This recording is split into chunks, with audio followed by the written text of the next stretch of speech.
A lot of people, lalo na yung mga nagtapos na high school na valedictorian, they come into college expecting that they're gonna do their best. Magiging laude ako, but they realize sooner or later na, ay shit, ang hirap.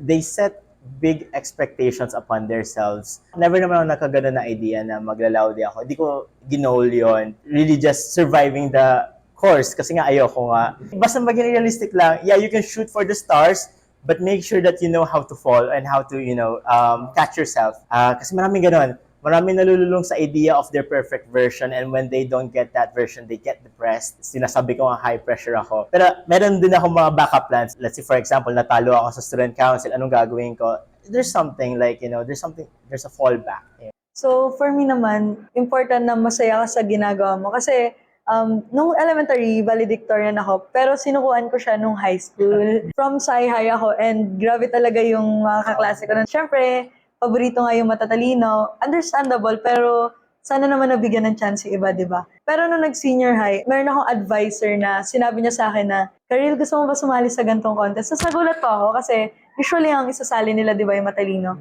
Ang sabi niya po kasi sa akin, kasi responsable ako.